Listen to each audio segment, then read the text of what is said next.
I see this job almost like stand-up comedy in a sense, right? So you build a set of a show, right? It's an hour duration. It could be 45 minutes or 30 minutes. And so the show today is more human than human.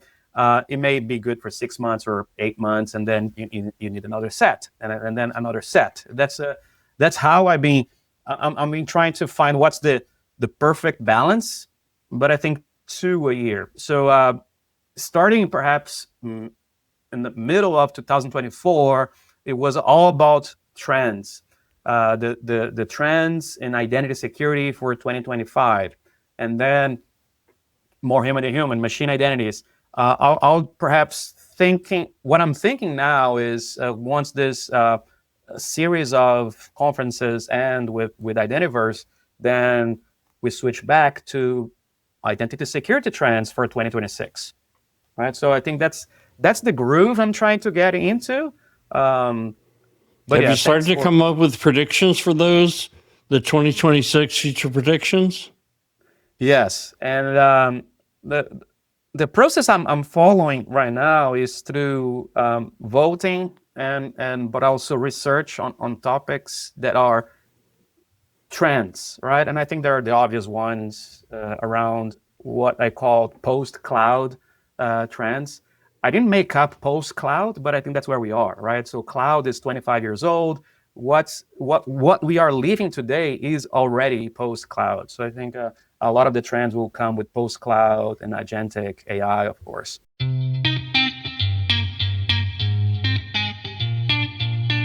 This is Identity at the Center. If it has anything to do with IAM, this is the go-to podcast. Now your hosts, Jim McDonald and Jeff Steadman.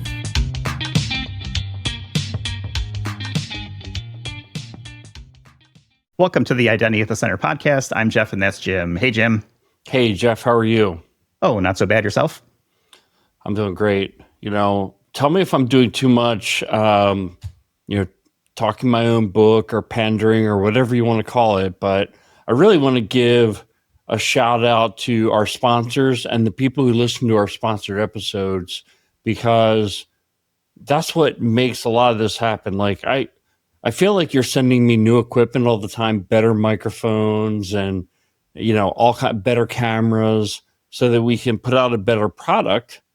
And then obviously, I think by the time this airs, we'll have already gone to EIC, but that's something that only could have happened if we were able to fund it by doing the sponsored episodes. So I just wanted to thank our sponsors and also shout out to people who are checking out those episodes. If you feel good about it or if this works for you, reach out to them, let them know that you heard them on the podcast. And I think it goes an extra distance. And obviously the US-based conferences as well, there's costs behind those.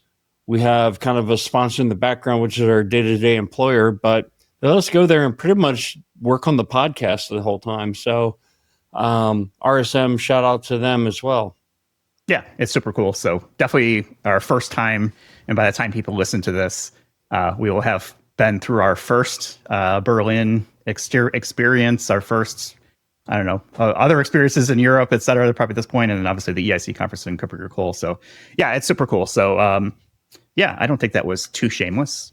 Thanks to everybody who listens and supports and all that good stuff. And if you got marketing money burning a hole in your pocket, come talk to us. We'll be happy to get your message out.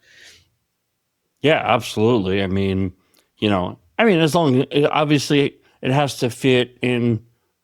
I've always felt this way, Jeff. First off, the sponsored episodes are all companies somewhere in the identity space. So they want to get their word out to the identity practitioners of the world. But the other big advice or the thing that happens is almost every one of our sponsors says, well, how do we do this? Like what makes a good episode? And what we always say is like, make it just like all the other episodes, like come on here, educate, entertain, and people will listen. And what I found is that we get fantastic statistics for those episodes. So I don't feel like they're any worse. In fact, I think in some ways they're better than our standard episodes. I think they're all fantastic. Every single episode is one of my babies. So yeah. Well, when we have a guest like we have today, I mean, it's hard to match that, right? Yeah, sometimes we'll make exceptions for vendors to come on and talk. He is no normal human being. So why don't we get to him in a second? Identiverse is coming up. I know you and I are very excited about that. We will be debuting for the second time, I guess, but with its new name, the Squabble Game Show, which will be kicking off the Expo Hall kind of opening night activities or whatever that may be. So it's going to be me acting as the host of the game show, which is very similar to a Family Feud style game, but we obviously can't use that name. We don't want to get sued. So Squabble, and Jim, you're going to be a team captain. And you're going to be Richard Dawson, right? I will not be Richard Dawson. I will not be inappropriately kissing or touching anybody on the stage. I will be me. That's all I can do. But we have Heather Flanagan, I believe, is going to be our other team captain for ID Pro. And you guys are in the process of picking your teammates and seeing who wants to be part of that and so forth. But yeah, it's been pretty exciting. So we hope to see a lot of people there and kind of support the show and this idea we've had. We kicked it off at Authenticate last year, and we had such a good time. It's like, all right, we got to do this again and continue to iterate and stuff on that. So we hope to see people at Identiverse. It's June 3rd to the 6th. It's in Las Vegas. And if you use the code IDV25-IDAC25, that gets you 25% off. So it'll be in our show notes. It'll be on our website, idacpodcast.com. We hope to see a lot of people there. And I know, Jim, you'll have stickers, so we'll be able to hand those out as well. Yeah, we'll be on the expo floor a lot. I mean, as much as we can. We're going to be recording a few episodes on the expo floor while there's a little buzz around. I mean, it's going to be some background noise, hopefully not too much. But people can drop by, watch. We'll have the stickers there. And we'd love, I know I can speak for myself. I would love to meet as many listeners as possible. I think I can speak for you as on that front too. No, please do not approach me. And if you do, please do it in all, deference. I expect rose petals or other pieces of things strewn about my path. No, right. Of course, it's always cool. Deep fake to follow. Deep fake to follow. No, it's super cool. It's very gratifying when someone comes and says, "Hey, listen to the show." That's it doesn't have to be anything fancy, but definitely kind of keeps us motivated to keep doing this. So it's super cool. Absolutely. All right, let's get to our guest because I want to spend the bulk of the time picking his giant brain about a whole bunch of different stuff. He is Henrique Teixeira. He is the Senior Vice President of Strategy with Saviynt. This is his third time on the show. We last talked to him in December. And so welcome back, Henrique. All right. Hello, Jeff. Hi, Jim. It's a pleasure to be back here. Wow, you keep inviting me, and for me, it's an honor. You guys are class acts, so thank you. Well, we appreciate that, and it's we have a lot of fun with our conversations, and I feel like you've got this unique kind of background, right? Having been with Gartner for a while, and so the analyst side, and now you are on the product side, as we'll kind of call it. But before we get into sort of whatever that transition looks like, I guess any news, like what's been up since I think December? It's been maybe 4 or 5 months since we last chatted with you. Anything you want to talk about? I think we're all getting ready for Identiverse, right? Exciting for that too. By the time this thing airs up, we'll be coming back from Berlin. My first time there too, so I hope we bump to each other there. And like I said, it's an honor. I don't know why you guys keep inviting me back to this show, but for me, and I think I told you this before, you guys are references in what you do and the way you treat your guests. I think why could I refuse, right? So for me, it's an honor to be here. Yes, I have this background with Gartner. Now experiencing this new phase in my life, right? It's been exactly a year at Saviynt, running strategy in this leadership role within Saviynt. It's been pretty exciting, and we could talk about that. I could share what it has been, what the world. Let's get into that. I'm pausing because my digital assistant, and I put everything on. I promise. Was it Siri? Was it Google? Podcast. Siri was. Oh my God! Just trying to transcribe everything I say. AI is taking over. AI is one of the topics. I hope we can talk more about that too. But again, guys, welcome, and it's very nice to be back. And as you can see, I'm wearing McLaren colors today. As you guys know, I'm an analogy type of guy, and Formula One. I think there's a lot of parallels we can trace with career leadership lessons about that too. So another tidbit about Henrique, perhaps you don't know, I'm a big Formula One nut. I love Formula One for different reasons, but glad to talk about that too. Well, you're definitely kitted out, that's for sure. And I will tell you right now, I don't know if there's a number less than 0 negative information about Formula One, so you can educate me. But let's start there. Let's say, okay, let's talk about that transition. You've been with Saviynt now for a year. Yes. So what's it like going to, the dark side and vendor and product versus, the analyst side of things? I can tell you this is everything I expected. And I think, and then that's what I suggest to everybody who is considering a drastic career change, because this was, right, after almost 6 years at Gartner, going back to a vendor, especially in a leadership position, I had to do my homework and research.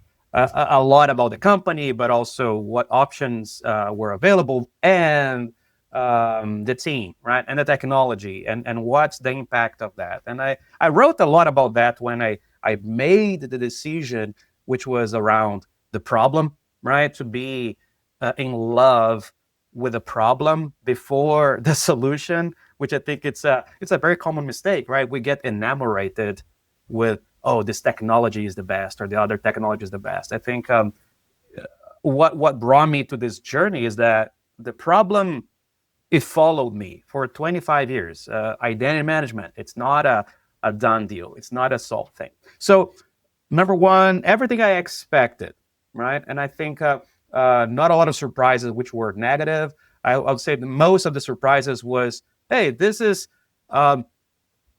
better than I thought in some areas. I met a lot of different people too, which is interesting if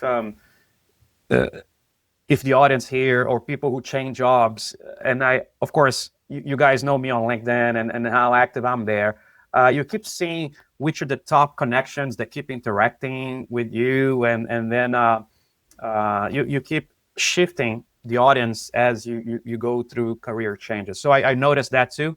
That was a big fear I had, actually, Jeff, when this change was made, is that number one, are my former analyst colleagues start to hate me or ostracize me, right? And ignore me, or I don't know, right? Any negative feelings towards me.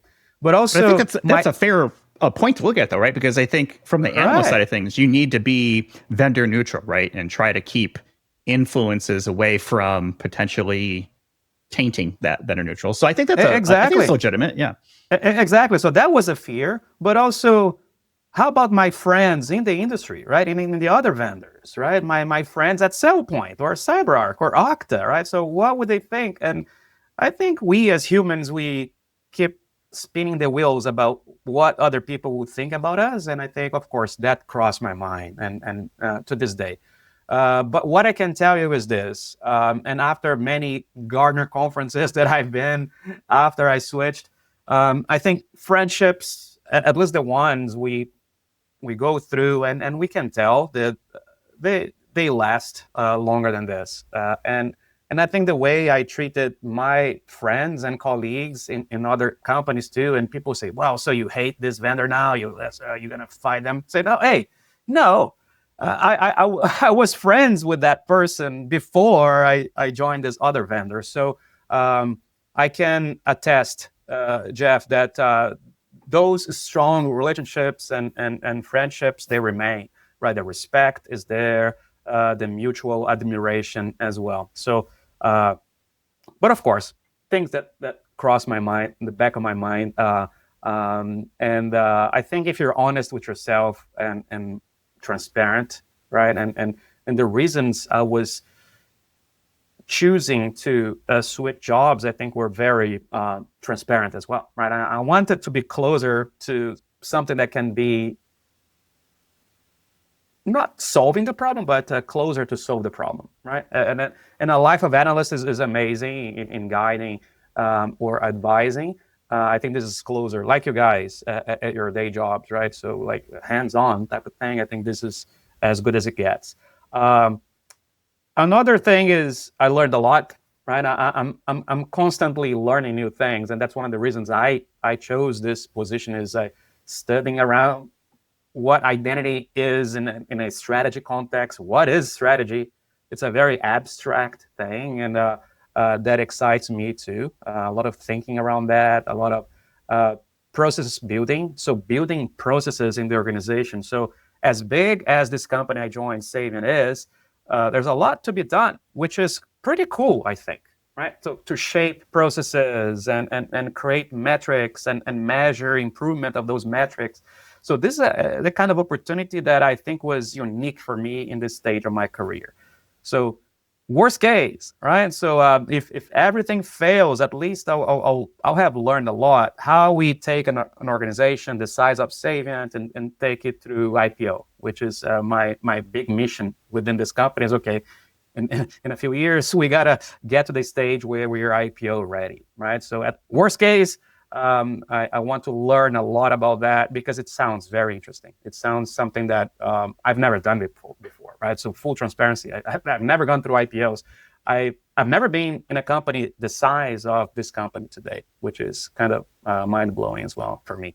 But that could be refreshing. I think you bring a fresh set of eyes to a problem, and you kind of maybe bring maybe a lean startup mentality, right? We hear all this time about like, oh, it's time to change our thinking, et cetera. I want to try and get real here a little bit. Obviously, I don't want you to get in trouble with Saviynt, and I don't want to turn this into a commercial for Saviynt, but let's talk about more that personal journey. Like, are there regrets? Are there, challenges that you didn't anticipate? And it's like, oh, I need to kind of figure this out. And obviously you're still there. And I'm going to close the question off with, are you happy with the change? And I hope the answer is yes, but if it's not, that's fine too, right? We can put you on LinkedIn. No, I'm very happy, and thank you for the offer, right? No, very, very happy, and like I said, I think I did my homework, right? And thankfully, because of my network, man, I interviewed a lot. I say, hey, tell me what you know about this company. Tell me about what you know about this person, this other person, this other person. So I think almost like I knew everybody. I talked to everybody that I was going to work with. We kind of laid out a plan as, okay, this is pretty interesting. Regrets. Before you get to the regrets, I just want to highlight that importance of the network that you've built, right? And I think this is probably something for everybody who's listening is really build that network out, especially if you're just starting your career, because this is how changes happen, right? It's like, hey, you know what? You've had opportunities. I mean, I've had plenty of opportunities come through LinkedIn that have been great. And I think this is one of those things where if you do, manage your network, cultivate your network, and establish real relationships, it can lead to really good things. Yes, 100%, and start building it with intention, and especially the way I do it is, honestly, I love when I can get jobs for other people, and you've seen me posting, right? So this company is hiring another IAM job, and I kept this to. I'm making a point of when I see a good person connected to a good company and they gotta say, yes, I'm cheering them up as well. It feels good. Personally, I think something almost like selfish. I feel good when I connect people. So I think when I go back and ask them for help, say, hey, I need to talk to somebody. And I always had the open doors when I needed that type of reciprocal type of favors there. But I think that was part of managing the risk, right? Of getting into a situation which was unknown. And I think every job change is stressful. So I had many dinners with my wife and say, hey, this is going to change. I have 2 kids, right? I have an 11-year-old Lucas, a boy. I have Olivia, who is 7, and say, I'm not be around much because of this new job, right? And so we sat down, we spoke a lot. I think communication about that too. So I'll be traveling a lot, I'll be away.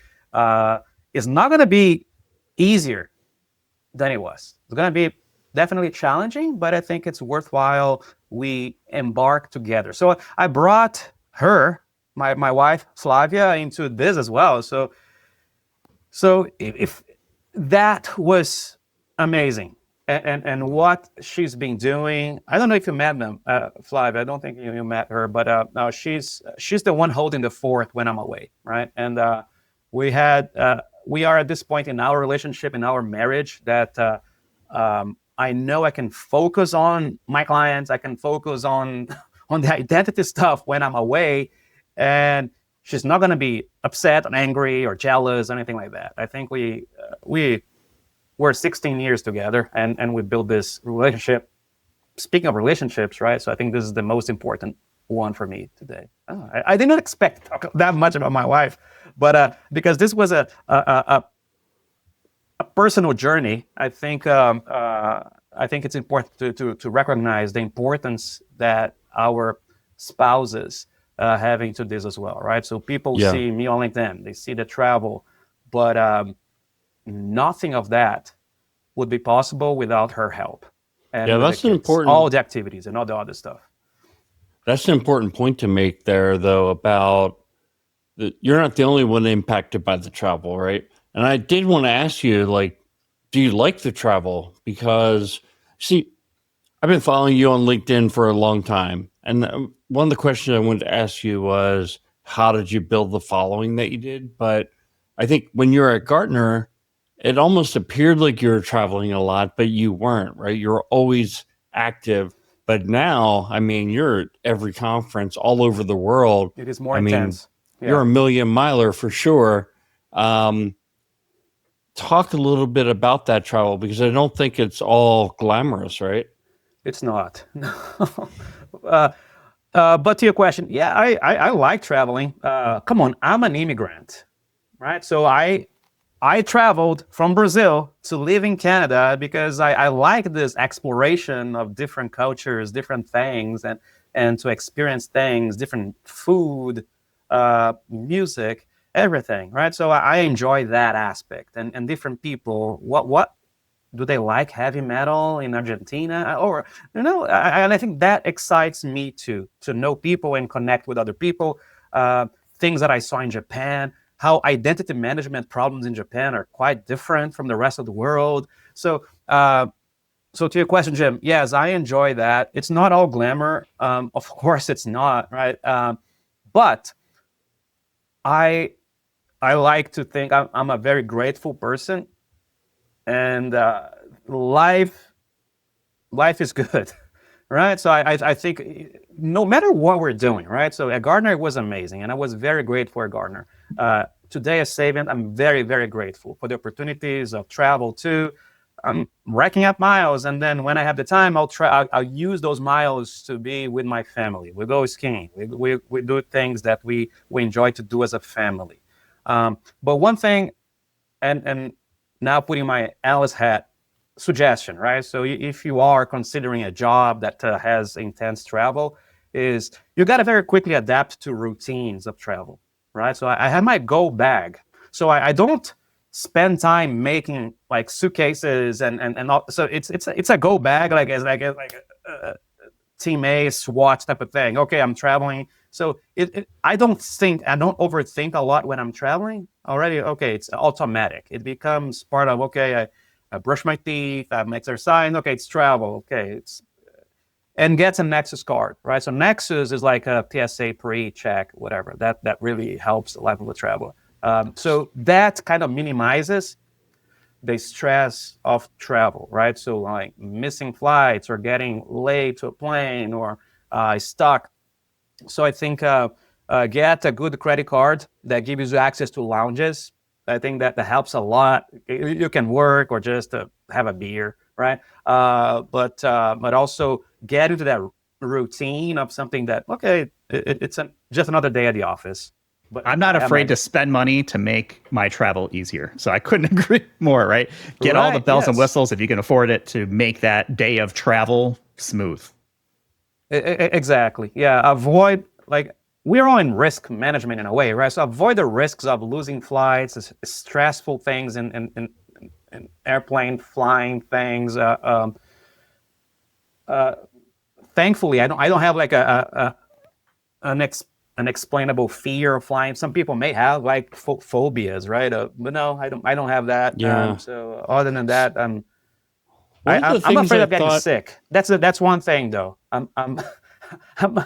I sometimes traveling so much I'll get sick, right? I'll catch a bug or something. But no, knock on wood. It's One been thing great. I thought would Grateful. happen as you made the transition from an analyst, because as an analyst, you're almost like a celebrity within the space, right? And so you were, I would say, one of the most popular celebrities on LinkedIn in terms of, people reacting to your posts and things like that. And I thought when you went into industry that a lot of that would go away, and it hasn't. Me In too. fact, I think it's grown. What do you attribute that to? And what is your tip for people who want to build that following? I think no, it's a great question, Jim, because I didn't know what was going to happen. I had the same thought as you. So okay, and speaking of gratitude, I was very grateful for what Gartner gave me this exposure, this type of thing, because I was just a guy born in Brazil, an immigrant in Canada, right? So who is this Henrique guy? So it really opened doors, and it gave me this amplified platform to share research and ideas, which I think is pretty cool. One thing that I noticed when I switched jobs, and I don't know if it coincided with some changes in how LinkedIn operates, I actually saw a decline in engagement. So, when I speak with other people like Becca Chambers and other people on LinkedIn, they also notice a reduction in number of interactions or and whatever it is. Like it was something changed in the algorithm. So posts that typically, I don't know if that's interesting to talk about, but at average, I'll have like 5,000 impressions for every post. While at Gartner, now I'm getting 2,000, 3,000 as an average. So I did perceive that, but I tend not to worry too much. This is not my day job, right? So I think the suggestion I make, Jim, for people looking to build following, and I think find something that you think it's honest about your personality and things that gives you joy, right? For example, the example I gave, it brings me joy when I connect people looking for jobs with openings and I find them a job. That brings me joy. So I'll do that. That's harmless, right? And I'm not promoting myself. I'm actually, well, I feel good because they are connected, but I'm helping somebody, right? So find something that is legit, bringing you joy, but at the same time is not self-serving, if that's possible, right? So when at Gartner, when I was publishing research, it's like, hey, it's not like, look how great this research is. No, I think it can help you. And even beside or behind the very strict paywall that Gartner has, right? I'll say, yeah, but I think they deserve a little bit of free advice. So I gave it a little bit of, hey, look at this, or this particular trend is going to be very helpful for you to look at. So I think, Jim, if you're looking at from an honest angle into helping others, and try as much as you can to, okay, how, or asking you the question, how is this post is going to be helping somebody? What's the audience, right, that this is going to be important to? Is it a CISO type of audience? Is it other identity professionals? It's just like a leadership, right? But it has to be honest in that way that it's helpful. Or sometimes I just post silly stuff, or yeah, it's a joke, and then it's helpful in a way of making people feel better too, and just have a laugh, right? But I think that is what worked for me. I've never been to social media classes or influencing type of classes. I know they exist. There are courses for that. But I say, I don't know. I'll do my thing here. And that's literally, I'm not joking. That's how I've done. It took a while, right, to find that or break away from the awkwardness of just posting things. But that's something I'm also going with my team today at Saviynt and people that say, hey, Henrique, can you coach me on this? Can you coach me on that? So yeah, I think to break that initial awkwardness of avoid, oh man, I'll be self-promoting this and that. And no, find something that helps others, right? And That's then right. you go from there. Yeah, so that's a good message is you can be self-promoting if it's happening more or less by accident. Really, you're trying to help others, and it just comes through that, people start to recognize you, things like that. I wanted to get back into some IAM topics, but I did have one more Oh yeah, thing this is an about identity Henrique. podcast, right? That's right. But I did have one more thing about Henrique. You said you love to travel. I think you said you love the heavy metal. So to me, you're the Rob Zombie of the digital identity space. And speaking of I am Rob Zombie. well, more human than human, right? You okay? You're in the few ones that got the reference. Yes, but please finish the question. Okay, no. I mean, look, so one of the things that influencers do, right, is they get on a topic, say it's whether it's you, Eve, Ian, plenty of others, and it's like, David, you kind of like talk about this topic for whatever year or so, and Yeah. the one that I think you're on the downside or kind of like finishing up with it is this machine identity, The more human than yeah. human, which Yes. is the white zombie reference. So please tell us, what was this all about? Give us the too long didn't read explanation. Yeah, and thank you, Jim, because yes, you got the reference correctly. So more human than human, a white zombie song that really it was a big hit. And So it got me into them. early 2000s, right? It's also a quote from Blade Runner, right? When they say, we're building this to be more human than human. And I think it's very appropriate to AI. And you are right on point, Jim. I'm still finding what's the correct amount, but it's some, and I see a lot of parallels of what I do and other people do, like the amazing professionals you mentioned, like David Motti or Ian Glazer. But I see this job almost like stand-up comedy in a sense, right? So you build a set of a show, right? It's an hour duration. It could be 45 minutes or 30 minutes. And so the show today is more human than human. It may be good for 6 months or 8 months, and then you need another set, and then another set. That's how I've been trying to find what's the perfect balance. But I think 2 a year. So starting perhaps in the middle of 2024, it was all about trends. The trends in identity security for 2025, and then more human than human, machine identities. I'll perhaps what I'm thinking now is once this series of conferences end with Identiverse, then we switch back to identity security trends for 2026, right? So I think that's the groove I'm trying to get into. But have you started to come up with predictions for those, the 2026 future predictions? Yes, and the process I'm following right now is through voting but also research on topics that are trends, right? And I think there are the obvious ones around what I call post-cloud trends. I didn't make up post-cloud, but I think that's where we are, right? So cloud is 25 years old. What we are living today is already post-cloud. So I think a lot of the trends will come with post-cloud and agentic AI, of course.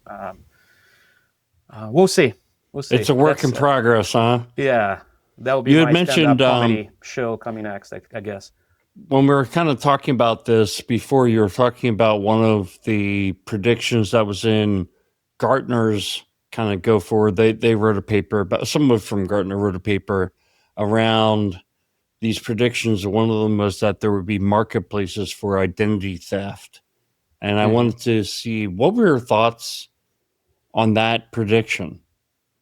Yeah, and it's a good, interesting way to think about two ways of discussing identity topics.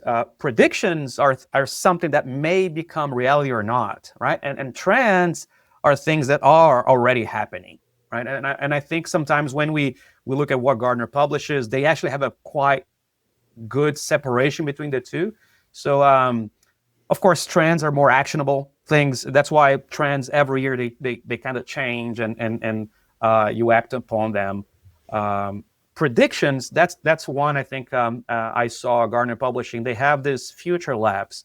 Future Labs is a very interesting thing because it's like they used to call Maverick. Like it is research, which is not necessarily something that will happen, but it could be like wild ideas that could be this moonshots that happen, right? So the marketplace of identities, the way they wrote about it is, yes, criminals already have that, right? So we call that IABs, initial access brokers, where you can go in and I want to buy a workforce identity for somebody that works at Bank of America. So you go to the dark web and you could buy a username and a password for somebody that works in there, right? So that exists today. Now, what are they? They're predicting something based on that, but for use in a more legit way. For example, I have my social media presence. What if you go and you buy this social media account, which comes with 50,000 followers? That's one way of looking at that. And I think you can buy that, by the way, right? Yeah. So, or customer data. You can actually go in and buy databases of customer data today. But this becomes much more personal when you say, well, I will sell you pieces of my credential, for example, my bank history or whatever, for your marketing purposes. Right, so you get rewarded, you get paid for pieces of your identity that you sell. So that's the idea of an identity marketplace. Is you could be starting exchanging or having transactions between individuals, identities, or machines buying things from other machines, or machines buying things from humans, or corporations buying things from individuals as well.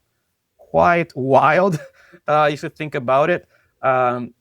I look at my kids, right? So do they even have a sense of privacy these days? I think that's a question we keep asking ourselves, right? If Gen Zs and Gen Alphas, do they even care about privacy at this point? And how much would they charge for pieces of their credentials?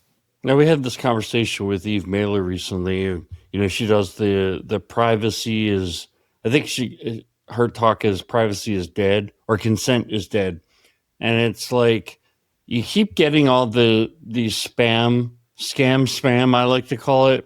And you're like, okay, well, how did they even get that information?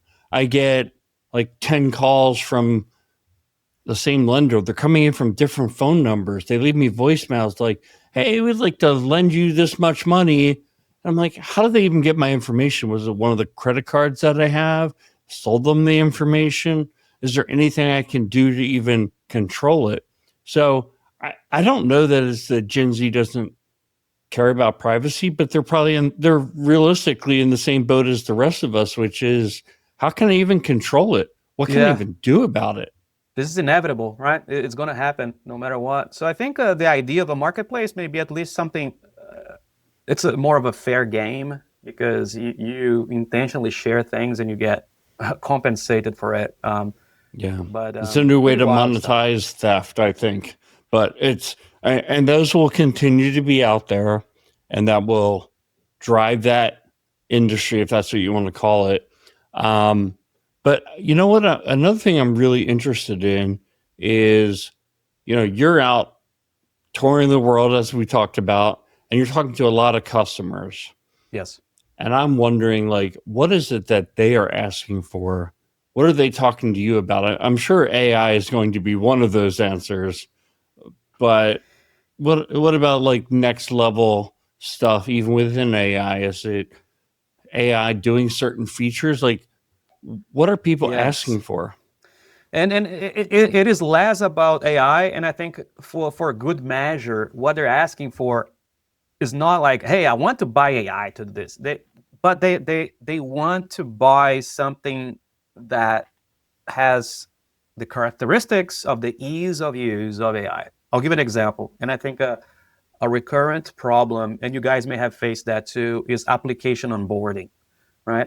And how difficult it is to this day, right? So you walk into organizations, how many years it take, and they have, I successfully onboard a couple hundred apps, but I still have like thousands that I'm not even touching, right? This is a problem that I, over and over, one of those fundamental problems that still exist. So clients, they ask me and say, Henrique, I wish it could be something like Dynatrace, just to mention another vendor here, not in identity, but you plug in and the sensor just scans things and just connects and start monitoring, right? You start monitoring things. It's kind of magic. It's kind of the way AI behaves when you're interacting with a co-pilot or something like that. Say, hey, do this, and it just scans and starts monitoring. Of course, identity is more complex than that, especially for provisioning. You guys know this, right? So the API is SCIM. It works sometimes. And so I think the expectation is there, something that is just like AI, perhaps I would say more like utility, right? So it's almost like a turning on the light. You don't think about what takes into like using a faucet for water to come out a tap, right? So I think if we can make identity more utility-like, I think that's what they're looking for, right? And I think that's the ask. Say, hey, I think that's the analogy I used when I joined Saviynt too. So, well, we still have organizations that don't have running water. That was the analogy. There's no plumbing. The basics of provisioning, user movers, joiners, and levers, even that basic stuff is not solved. And how are we even thinking like, governance with AI and security posture management, right? So I think a lot of the times discussions, they still start very basics. Hey, I need to onboard those apps. Is those that a apps trap? are still disconnected.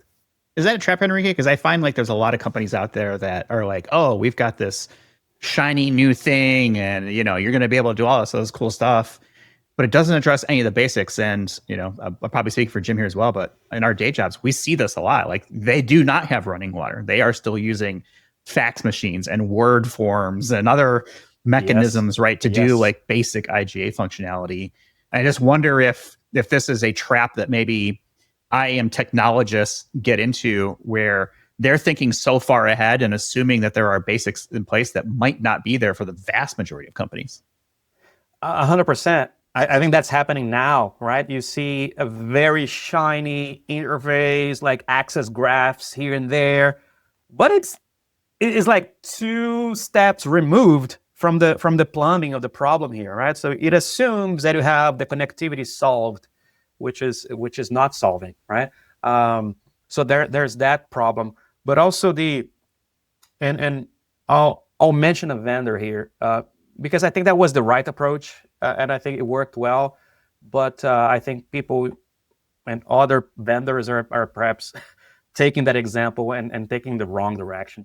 I'll mention Okta, right? And I think what Okta did for SAML was very intriguing, right? If you guys remember when it came first and said, yeah, we will solve SSO in a very simple way. And it's called SAML.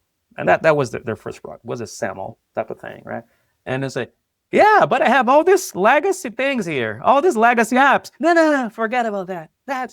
We're going to solve that later. Let's focus on the SAML apps first. That's the future. Well, and then they sold a lot of that because they're selling that simplicity of SAML solving everything, right?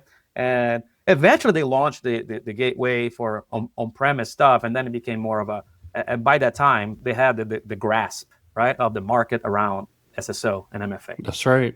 Very, very smart play. But I don't think, or I don't know how somebody's, we'll do SCIM only, right? Or we're going to do provisioning just for the cloud. All right, okay, but how you solve the rest is not like, you have this one connector that is going to do everything, right? So it is not an easy to solve problem. Without getting to the details of what Saviynt is doing, I think it has to do with AI. I think it has to do with CI/CD pipelines as well, Terraform. We are launching solutions today that mixes both, right? A little bit of the Dynatrace discovery with the automatic or infrastructure as code capabilities of Terraform to alleviate some of that thing. But I don't think there's a magic solution like SAML for provisioning. Maybe another way of looking at that is more like a better version of an RPA. And I think that's I think you got it right, we're though. betting on. I think you got it right with what you said there about Okta, and the approach that you laid out has always been, my opinion, exactly what happened. In fact, when Okta first came out and that was their approach, I was like, that's never going to work because you have all these legacy apps. And I'll admit, I was the wrong one, right? I mean, organizations were willing to switch their apps. But I think the reason it sold was you said, as a practitioner, I can give 25%, or I can just give single sign-on to my cloud apps, and that's a benefit. So if you did that for your provisioning, it only covered 20%, and it just covered your cloud apps. I mean, it's different. I think the provisioning is a harder problem to solve. Also, I think access management has always been an easier problem to solve, and the evidence is what's out there in terms of solutions. The provisioning IGA is more complex than rolling out single sign-on. Well, this is a key decision, though, to make, right? It's like, okay, Okta, right, was free at first. It had a really simple interface, and it was free to put in 2 or 3 apps for smaller shops at least, and so they got a foothold there. But this is a decision I think every vendor, especially new ones, have to make: is where do we start? And right now, the cloud is probably the easiest because there are more standards in place like SAML, OpenID Connect, SCIM, new ones coming up like SSF and CAPE and things like that. Do you really want to spend your time building a on-premise Active Directory or SAP or Oracle, thing? And it is a decision every single technology vendor has had to make for like the last 10 or 15 years, maybe even longer, to say, where are we going to start? And It's hard I think to solve it's the a whole great problem. point, especially if you think of what I said about we're in a post-cloud world, right? SAML was a solution for a cloud world. What's next? Agents, right? AI agents. So, and there are predictions saying that AI agent will kill apps. So no longer it doesn't matter. It doesn't care what apps you have. You interact with this interface called an agent. The agent will talk to the apps, right? So maybe, and that's what I think. If we focus on provisioning of agents and the identity security of the agents, I do expect that the growth of use of agents is going to be exponential, just like we saw with AWS or Azure and Google. We're going to see Microsoft Copilot Studio and AWS Bedrock just like skyrocketing the number of agents doing things like in a very insecure way too, right? And I think that's where a lot of companies, every company that I speak to, they say, oh, are you using Bedrock? Yeah, we're using Bedrock. Oh, are you using Copilot Studio, right? So, and that's putting software development capabilities, again, like it's a citizen developer type of problem. And those are people without any cybersecurity training, much less identity training, right? That's a lot of great insight right there. I kind of wonder, like, if organizations aren't getting ahead with agentic AI, because it could be a practitioners out there listening to this episode and heard what you said earlier, which is clients want to take the problems that they're solving today and use AI to make those easier, to make them less of a problem. Yeah. They might be saying, I don't have this AI agent problem that you're talking about. But what I hear you saying is, oh, but you will. And if you don't get ahead of it, it's going to be like the single sign-on problem where you started having all these applications pop out of the woodwork. Yes. And you were so far behind, you're, with your old web access management system, still trying to figure out how to integrate them. It is funny, but Jim, maybe you saw this. There was, and this is market share analysis, right? So things that about the AI agent AI market. It's already, I think it's a $6 billion market. which is nuts to think about how recent this whole thing was launched by Salesforce and others, right? So a $6 billion market, just for reference, this is bigger than the entire access management market, which is about 5 point something. So Entra ID, Okta, Ping, and ForgeRock, everything combined is already smaller than the agentic AI market. So yes, it's already happening. This thing is exploding. So I wanted to ask you, you used the term identity security earlier, and I probably bring this up on almost every episode. But you haven't been on in a while, so I don't think I've asked you. But what is identity security? And is IGA identity security? And is Saviynt, do you even feel good about, like, we're an IGA company, or are you guys more than that? So a couple questions all in one, but have at it. What is identity security? It's a way of doing cybersecurity, right? So you can do cybersecurity from an endpoint, from a data. So you have endpoint security, you have network security, you have your data security. This is security. Gartner calls that identity first security. I just dropped the first, because identity security means putting security in the center of your cybersecurity program.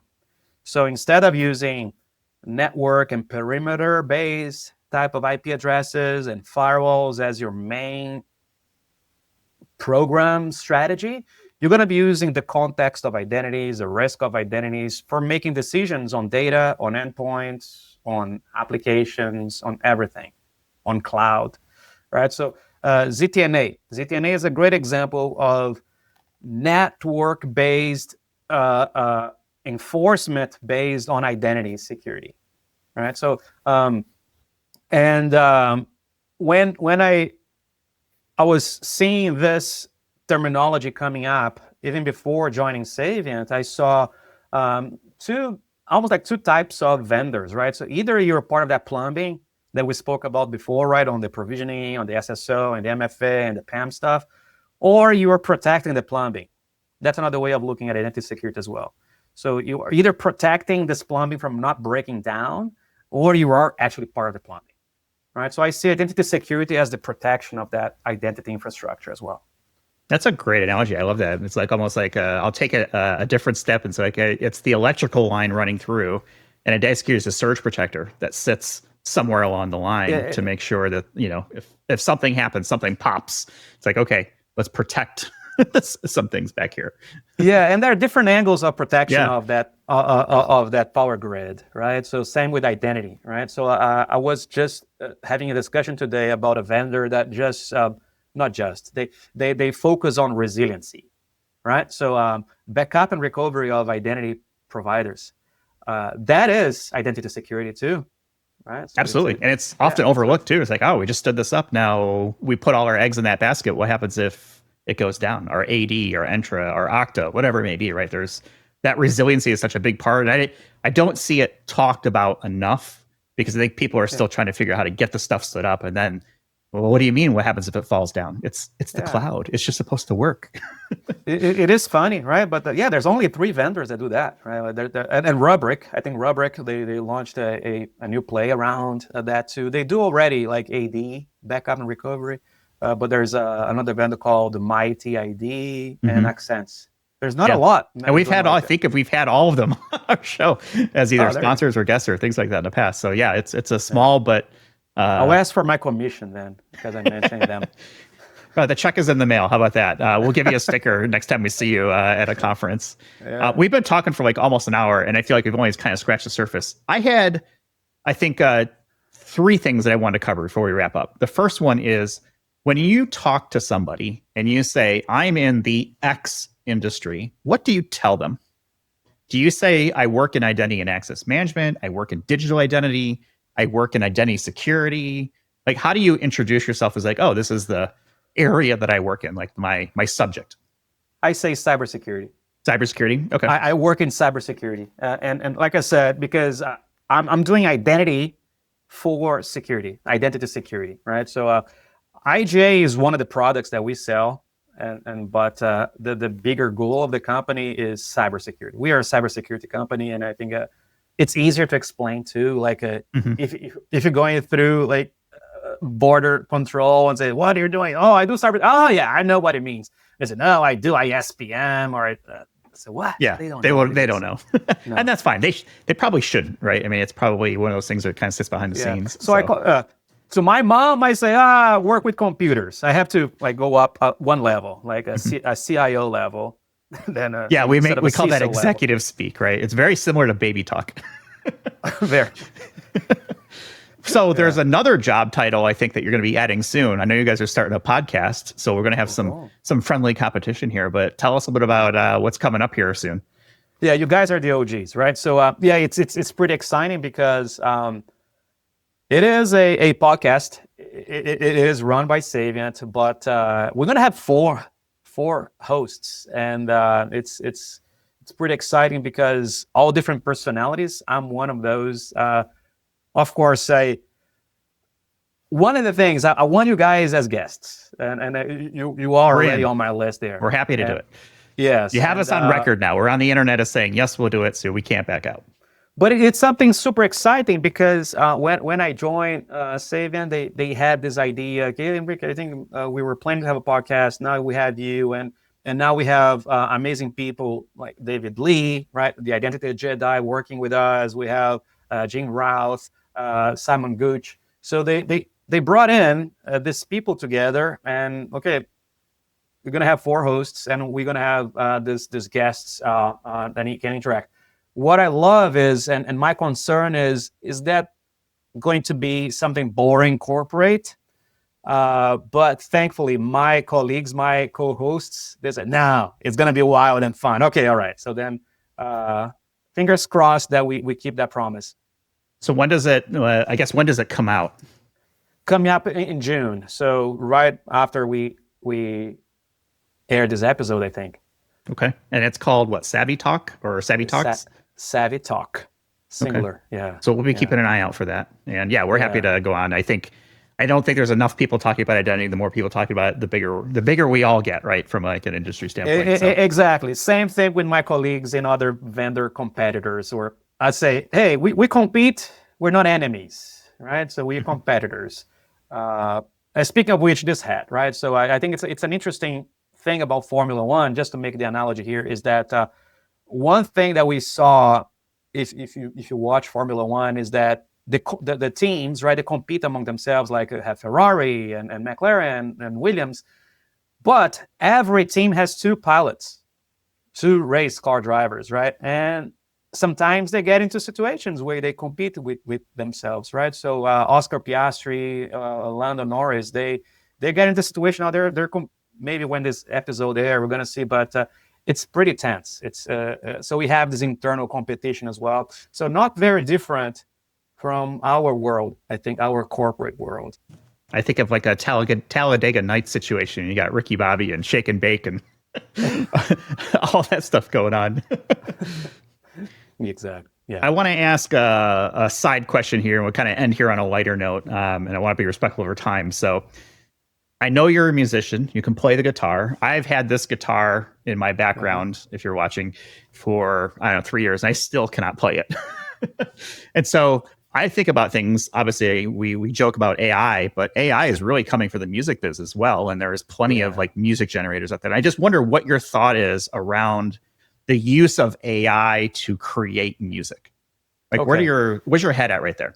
Yeah, and I think you may have heard that saying, right? I want AI to help me do the laundry and to wash dishes, and let me have time to write poetry and sing and paint, right? But I think what's happening a little bit at the opposite, right? We see AI creating pictures. I'm still doing dishes, and yet AI is doing all the fun stuff. And I'm doing all the chores that they're pretty boring, and I don't want to do it, right? So I think that principle for me remains. We got to switch that a little bit. Let AI do the disgusting things, the labor-intensive things that I don't want to do, right? But if you think about music, producing and recording music, even before this, when I was a kid, there was like Fruity Loops, not the cereal, but there was like a sequencing machine for drum sequencing, and I could record my guitar tracks on top of it. That was not AI because you had to program the things. But now if you're familiar with GarageBand, that comes like embedded in a Mac. So if you buy a Macintosh computer today, it comes with GarageBand. There's a virtual drummer there. Right, so guitar it's easy because you can plug it in, but a drum is like this. Like you have to put the mics. It's very complicated to capture drum sounds.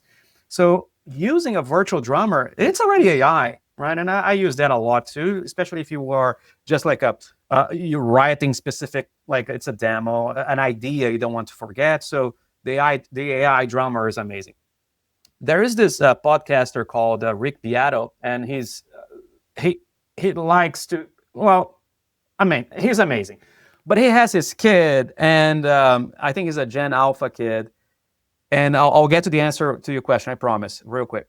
So this guy said he was listening to songs, and his kid walks by and said, "Hey, Dad, why are you listening to AI?" I said, "What do you mean?" And this guy is a classical musician, trained ear, and I couldn't tell, but somehow the Gen Alphas, they can say, "Hey, this is AI music. This is not written by humans," and the kid could tell. I don't know if it's true. Right? I think this, Jeff. I think everything is a tool. If you use it as a tool, now I like to see bands playing live. Right? I think people would still pay extra money to go and see. Oh, I want to see White Zombie playing live, or Metallica, whatever, like Slipknot, you name it, right? So people would still pay to see that, not a hologram, not an AI version of that. So people would pay extra, just like they pay extra to have a vinyl today, right? I'll tell you more, and making this a connection to our identity world. People would pay extra to see an analyst or you guys on stage for real than to read the research papers and advice from AI. I think that's where people say, AI is going to take our jobs. I think no. I think it's going to help us as this additional tool. So for a musician, I think it can be helpful for writing more creatively. It's going to be more of a creative tool. I want like 5 drums at the same time, doing crazy stuff. You can experiment much in a simpler way than having microphones.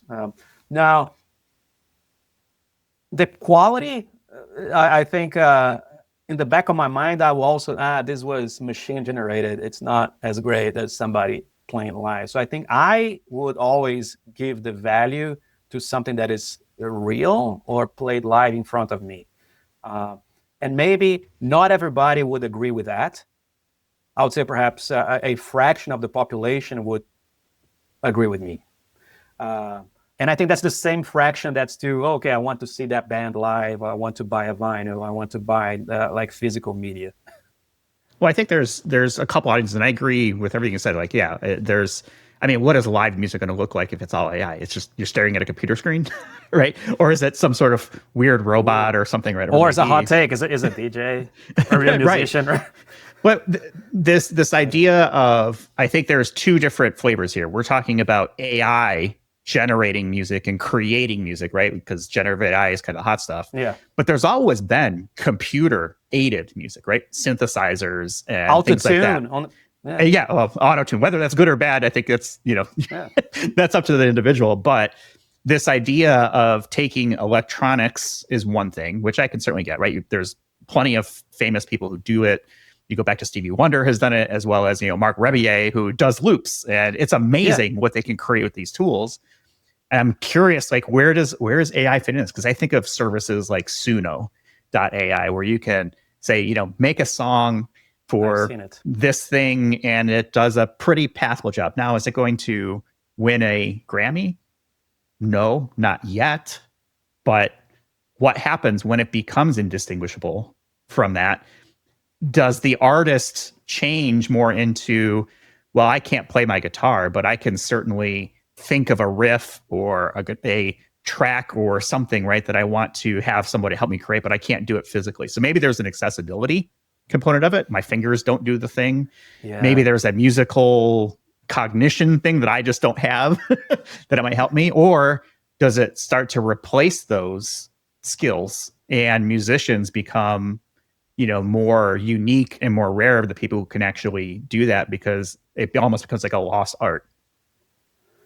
Yeah, and I think it goes back to the joy of a performance, of watching a performance live, right? I think I think that's for me. Maybe I'm boiling down all the problems back into that, because there is the way you consume music, right? It could be an audio file, and then you have like high grade things. And for that person, if you're watching your couch or listening to something on your couch or watching a movie, the experience of listening may not be that different. Now, I think it matters where the music came from, right? I don't know if you ever thought of this, but I like this band because I know those are great guys, and people always recommend never meet your what they call Never meet your heroes. not meet your heroes. They may be disappointed, right? But I think there's nuances on writers, right? And then it goes back to books. Okay, if it comes from this writer, or if it comes from Steven Spielberg, I like that style of movie as well. I think it's the human thing of knowing. I want to know the background of things. For me, music is being always more okay. But who played that record, or who recorded that record? Who was the producer of that record? Those are things that excites me. But I also know that my wife doesn't care about that at all. And I think a big portion of the population may be pretty content with AI generated stuff. I think. Yeah, so. I think it's gonna be interesting how it unfolds. It's like, okay, how do you replicate something like Rodrigo and Gabriela, where you have two guitars and making all this crazy, like, oh my gosh, how creative does that look like? So I wanted to ask you, because I know it gets out there and there's a lot of things going on. And Jim, I'm sure you've got thoughts. Do you on this. like? I mean, do you give that importance of where the art is coming from? I think it depends on the context for me. Like I stream a lot of music, and so yes, I like the convenience of that, but I love live music. Like going to a show is great. So if you want to go see White Zombie or Slipknot or any of these bands, I am all in. Like I love live music because I don't think you can replicate not only the sound, but the experience, right? The energy. But what I mean is, do you care, for example, which drummer is playing today for Slipknot? If it's a different drummer, say, I don't like it that much, but I want to know more. I go do the research behind the music. That I think that was more of it. I think it depends on where you're from a fan. So Metallica is probably a very good example of that. So when Jason Newsted left and they replaced him with Robert Trujillo as the bassist, I really kind of fell off. I didn't like the direction, the style, and they're still, good, and I would go see them and stuff like that. But I do think you gain an affinity for the band members that you like and appreciate and have been together for a while. So I think there is some of that, but does everybody go to that and say, okay, well, does it matter if I'm listening to it in my car? Or maybe it doesn't even matter on the stage because it's a role in the band that is not quite as prominent, right, as like the lead singer, or in the case of Metallica, the drummer. But you got the nuance, right? You saw the directional change of the band, right? Or even if Cliff Burton, right? After Cliff, right? Yep. So I think the band definitely changed after that. I mean, there's almost, we could do many podcasts about Metallica and the history on there, but there is definitely. So I think people like you and I think they will still, okay, now I do care where this music is coming from. Not if it's streaming or digital or physical, but who played it, who recorded it, who produced it, right? I think it makes a difference, and I think not everybody cares about it. So that's the sad reality. I don't think people care about that in general. So I think it's a minority. I think that's a fair assessment. Jim, I want to hear what you think about this, because I'm curious to see what your thoughts are. Well, I think there's a couple things. So you mentioned the word creativity. And I think that's what music is really about, right? It's about pushing the boundaries of the creativity. And I think creativity, it definitely has something to do with like moving your fingers and stuff like that.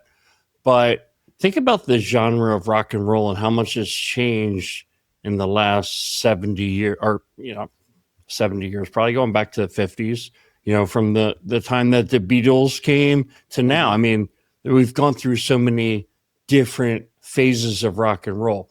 Would AI be able to drive different phases? Think about like R&B or rap music from the late 90s to now and how many phases it's gone through. Like, would AI drive that? I don't know. I don't think so. And I look at like output that I mostly see from AI.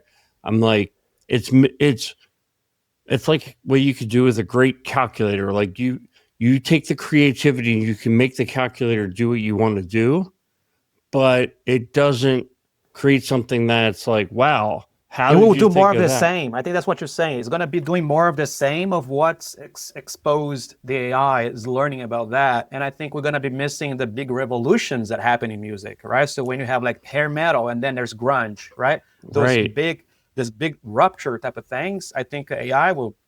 And there we are have humans to program behind it. those Okay, now things. great. Now a revolution. I don't know. Is it possible? Right. Well, it's going to keep happening. You know, there's going to be continue to be revolutions. I also think, though, you take, I'm a country music fan. There's a couple of artists who they just keep putting out hits, and I think to myself, they must go to somebody and like buy music from them, and those people must have some algorithm in their head, right? They know these are the themes that really hit, and these are some characteristics of what makes a good song. And I think AI could learn those things and continue to make good songs, but I don't think they would shift the genre. Yes, I think the revolutions are something more organic, right? People say, okay, I'm sick of this, and I think it needs a reset, right? Yeah, but can I AI think of resets like that, right? So in other areas, like in coding, for example, right? So I don't know. Well, how mathematical can AI? How mathematical is music? Because at the end of the day, we're talking math when it comes to AI computing and things like that. So music is very mathematical. 4/4 time, 3/4 time beats per minute. Like these are all things you can program. And it's, Jimmy, an interesting point there about the themes, right? And there's plenty of artists who do have writers that work with them, right? And plenty of artists that used to be writers that they just decided they couldn't find anyone to sell their songs. And they decided to do them themselves and they become hits, right? Stuff like that. And so this idea of this almost like this Netflixification of music. We have this algorithm that we know what Henrique likes to listen to, so we're going to find music like that. Pandora was built off of this with their music genome project, right? Yes. Every algorithm you probably listen to, whether you're using Spotify or Apple, is doing something like that to say, okay, well, this is what Jim likes to listen to. Here's what Jeff likes to listen to. And so I think there is an opportunity there that is somewhat of okay, we know that Jeff likes this and he tends to like these beats or this beats per minutes and these time signatures and these types of instruments.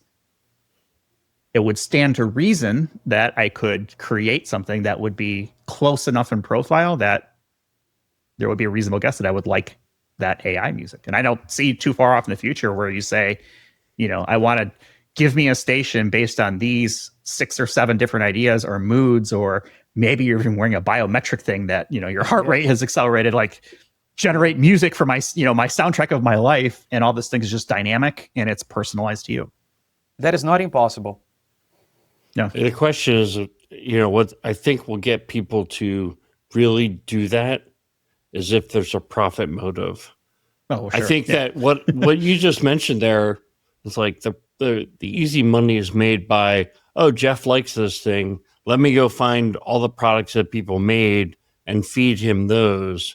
And, more or less what Apple would wind up doing. I don't know if subliminal advertising, high frequency, buy Crest toothpaste, and you don't even hear it, but it's there. You may want to watch the new Black Mirror show on Netflix. There's a new season. I have not seen it. Don't spoil it yet, but yes, there's a new season. Okay, go and watch for the audience as well. If you haven't, it's exactly about this, what we're talking about right now. The first episode. All right, we spent the last 10 or 15 minutes going off the deep end. We got crazy and weird, but I appreciate you humoring me. I just think it's interesting. It's like, okay, where's this thing going? And I don't think anybody knows for sure yet. So I'm always curious of people's opinions on it. Yeah, it could be depressing if we think about it too much. As it could be great too. It could. And both. It can be both as well. Doesn't have to be one of those. As long as I can wash my dishes, I'll be happy. In another podcast called Smartless. I love it. Have you seen that one? So it was Smartless. They had Bill Gates speaking with them, and they asked him, okay, so all these evolutions in technology, right? So did you get up to a point where, I regret I invented this? And they said, no, it was pretty good up to a point. So all the computer was good, personal computers, how access to technology helped with education and health and all this other stuff, right? Internet was good up to the point of social media. and then he basically said, yeah, that's where we saw, oh, wow, this is getting out of hand, right? Which did start with somewhat good intentions, right? Connecting family and friends, stuff like that. But it's like anything else, right? It's a social network, right? Yeah. Socialize more. The hammer is good for construction and also for a weapon. So right? It's kind of like that. So the future, I think there's a very interesting date in time that started going, there's a lot of negative. And I think humanity could learn from that mistake, right? And perhaps to be more cautious on AI, cautious on other things that, hey, let's keep it for good. Hard to say how without public sector getting more control into this thing, which is also scary. But well, it could be very good too. I'm a glass half a full type of guy. I'm with you. I need to stay optimistic, otherwise I'll lose my mind. And we'll just leave it here. This is the least capable any of this stuff will ever be. This is the least it will ever be. It is only going to get better. This is the dumbest it will ever be. Yeah. Right. So it will become more capable over time, just like everything else. So, okay. Why don't we go to wrap it up there? Henrique, definitely appreciate you spending time with us as usual. I'm looking forward to see you in Berlin as we're recording this before we hit the roads. And then I'll have links in our show notes for people to connect with you on LinkedIn and follow you if they aren't already, which I'd find surprising, but if you aren't, you should be. And then you can follow Jim and I as well on LinkedIn, and we're on the internet, of course, idacpodcast.com. Do all those cool, fun things, like, subscribe, share, rate, all that stuff. That helps us out. And so we'll talk with everyone in the next one. My pleasure. You've been listening to Identity at the Center. We hope you've enjoyed the show. Make sure to like, rate, and review. And we'll be back soon. But in the meantime, hit the website at identityatthecenter.com. See you next time on Identity at the Center.